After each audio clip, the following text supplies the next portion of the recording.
Caminho da Luz. Espírito Emmanuel. Psicografado por Chico Xavier. 1939. Federação Espírita Brasileira. As grandes religiões do passado. As primeiras organizações religiosas. As primeiras organizações religiosas da Terra tiveram, naturalmente, sua origem entre os povos primitivos do Oriente, aos quais enviava Jesus, periodicamente, os seus mensageiros e missionários. Dada a ausência da escrita, naquelas épocas longínquas, todas as tradições se transmitiam de geração a geração através do mecanismo das palavras. Todavia, com a cooperação dos degredados do sistema da capela, os rudimentos das artes gráficas receberam os primeiros impulsos, começando a florescer uma nova era de conhecimento espiritual, no campo das concepções religiosas. Os Vedas, que contam mais de 6.000 anos, já nos falam da sabedoria dos Sastras, ou grandes mestres das ciências hindus, que os antecederam de mais ou menos 2 milênios, nas margens dos rios sagrados da Índia. Vê-se, pois, que a ideia religiosa nasceu com a própria humanidade, constituindo o alicerce de todos os seus esforços e realizações no plano terráqueo. Ainda as raças adâmicas. Não podemos, porém, esquecer que Jesus reunira nos espaços infinitos os seres proscritos que se exilaram na Terra, antes de sua reencarnação geral na vizinhança dos planaltos do Ira e do Pamir. Obedecendo às determinações superiores do mundo espiritual, eles nunca puderam esquecer a palavra salvadora do Messias e as suas divinas promessas. As belezas do espaço, aliadas à paisagem mirífica do plano que foram obrigados a abandonar, viviam no cerne das suas recordações mais queridas. As exortações confortadoras do Cristo, nas vésperas de sua dolorosa imersão nos fluidos pesados do planeta terrestre, cantavam-lhes no íntimo os mais formosos hosanas de alegria e de esperança. Era por isso que aquelas civilizações antigas possuíam mais fé, colocando a intuição divina acima da razão puramente humana.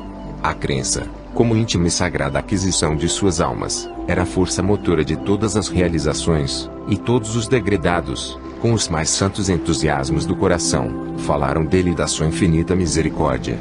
Suas vozes enchem todo o âmbito das civilizações que passaram no pentagrama dos séculos sem fim e, apresentado como ionomes, segundo as mais variadas épocas, o Cordeiro de Deus foi guardado pela compreensão e pela memória do mundo, com todas as suas expressões divinas ou, aliás, como a própria face de Deus, segundo as modalidades dos mistérios religiosos. A gênese das crenças religiosas. A gênese de todas as religiões da humanidade tem suas origens no seu coração augusto e misericordioso. Não queremos, com as nossas exposições, divinizar, dogmaticamente, a figura luminosa do Cristo, e sim esclarecer a sua gloriosa ascendência na direção do orbe terrestre, considerada a circunstância de que cada mundo, como cada família, tem seu chefe supremo, ante a justiça e a sabedoria do Criador. Fora é o crasso julgar, como bárbaros e pagãos os povos terrestres que ainda não conhecem diretamente as lições sublimes do seu evangelho de redenção, porquanto a sua desvelada assistência acompanhou, como acompanha todo o tempo, a evolução das criaturas em todas as latitudes do orbe. A história da China, da Pérsia, do Egito, da Índia, dos árabes, dos israelitas, dos celtas, dos gregos e dos romanos está iluminada pela luz dos seus poderosos emissários. E muitos deles também se houveram, no cumprimento dos seus grandes e abençoados deveres, que foram havidos como sendo ele próprio, em reencarnações sucessivas e periódicas do seu divinizado amor. No Manabhadharma, encontramos a lição do Cristo. Na China encontramos Fui, Lao Tse, Confúcio. Nas crenças do Tibete, está a personalidade de Buda e no Pentateuco encontramos Moisés. No Alcorão vemos Maomete. Cada raça recebeu os seus instrutores, como se fosse ele mesmo, chegando das resplandecências de sua glória divina.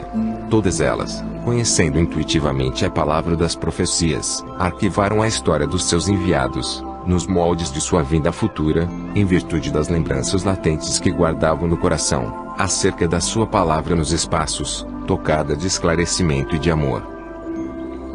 A unidade substancial das religiões. A verdade é que todos os livros e tradições religiosas da antiguidade guardam, entre si, a mais estreita unidade substancial. As revelações evolucionam numa esfera gradativa de conhecimento. Todas se referem ao Deus impersonificável, que é a essência da vida de todo o universo. E no tradicionalismo de todas palpita a visão sublimada do Cristo, esperada em todos os pontos do globo. Os vários povos do mundo traziam de longe as suas concepções e as suas esperanças, sem falarmos das grandes coletividades que floresciam na América do Sul, então quase ligada à China pelas extensões da Lemúria, e da América do Norte, que se ligava à Atlântida.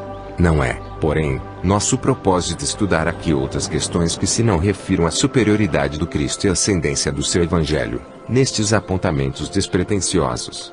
Citando, porém, todos os povos antigos do planeta, somos compelidos a recordar, igualmente, as grandes civilizações pré-históricas, que desabrocharam e desapareceram no continente americano, de cujos cataclismos e arrasamentos ficaram ainda as expressões interessantes dos Incas e dos Aztecas, que, como todos os outros agrupamentos do mundo, receberam a palavra indireta do Senhor, na sua marcha coletiva através de augustos caminhos. As revelações gradativas. Até a palavra simples e pura do Cristo, a humanidade terrestre viveu etapas gradativas de conhecimento e de possibilidades, na senda das revelações espirituais. Os milênios, com as suas experiências consecutivas e dolorosas, prepararam os caminhos daquele que vinha, não somente com a sua palavra, mas, principalmente, com a sua exemplificação salvadora. Cada emissário trouxe uma das modalidades da grande lição de que foi teatro a região humilde da Galileia. É por esse motivo que numerosas coletividades asiáticas não conhecem a lição direta do Mestre, mas sabem do conteúdo da sua palavra, em virtude das próprias revelações do seu ambiente, e, se a Boa Nova não se dilatou no curso dos tempos, pelas estradas dos povos, e que os pretensos missionários do Cristo, nos séculos posteriores aos seus ensinos, não souberam cultivar a flor da vida e da verdade, do amor e da esperança, que os seus exemplos haviam implantado no mundo, abafando-a nos templos de uma falsa religiosidade, ou encarcerando-a no silêncio dos claustros, a planta maravilhosa do Evangelho foi sacrificada no seu desenvolvimento e contrariada nos seus mais lídimos objetivos. Preparação do cristianismo. As lições da Palestina foram, desse modo, precedidas de laboriosa e longa preparação na intimidade dos milênios. Os sacerdotes de todas as grandes religiões do passado supuseram, nos seus mestres e nos seus mais altos iniciados, a personalidade do Senhor, mas temos de convir que Jesus foi inconfundível. A luz significativa da história, observamos muitas vezes, nos seus auxiliares ou instrumentos humanos, as características das vulgaridades terrestres. Alguns foram ditadores de consciências, enérgicos e ferozes no sentido de manter e fomentar a fé. Outros, traídos em suas forças e desprezando os compromissos sagrados com o Salvador, longe de serem instrumentos do Divino Mestre, abusaram da própria liberdade, dando ouvidos às forças subversivas da treva, prejudicando a harmonia geral. O Cristo inconfundível. Mas Jesus assinala a sua passagem pela terra com o selo constante da mais augusta caridade e do mais abnegado amor. Suas parábolas e advertências estão impregnadas do perfume das verdades eternas e gloriosas. A manjedoura e o Calvário são lições maravilhosas, cujas claridades iluminam os caminhos milenários da humanidade inteira, e sobretudo os seus exemplos e atos constituem um roteiro de todas as grandiosas finalidades, no aperfeiçoamento da vida terrestre. Com esses elementos, fez uma revolução espiritual que permanece no globo há 2 milênios.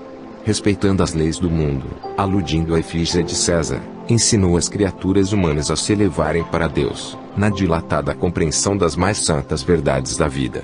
Remodelou todos os conceitos da vida social, exemplificando a mais pura fraternidade. Cumprindo a lei antiga, encheu-lhe o organismo de tolerância, de piedade e de amor, com as suas lições na praça pública, em frente das criaturas desregradas e infelizes, e somente ele ensinou: amai-vos uns aos outros, vivendo a situação de quem sabia cumpri-lo.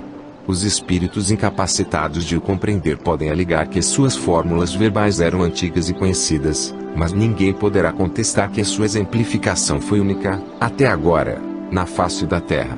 A maioria dos missionários religiosos da antiguidade se compunha de príncipes, de sábios ou de grandes iniciados, que saíam da intimidade confortável dos palácios e dos templos, mas o Senhor da semeadura e da seara era a personificação de toda a sabedoria, de todo o amor, e o seu único palácio era a tenda humilde de um carpinteiro. onde fazia questão de ensinar à posteridade que a verdadeira aristocracia deve ser a do trabalho, lançando a fórmula agrada, definida pelo pensamento moderno, como o coletivismo das mãos, aliado ao individualismo dos corações, síntese social para a qual caminham as coletividades dos tempos que passam, e que, desprezando todas as convenções e honrarias terrestres, preferiu não possuir pedra onde repousasse o pensamento dolorido, a fim de que aprendessem os seus irmãos a lição inesquecível do caminho, da verdade e da vida.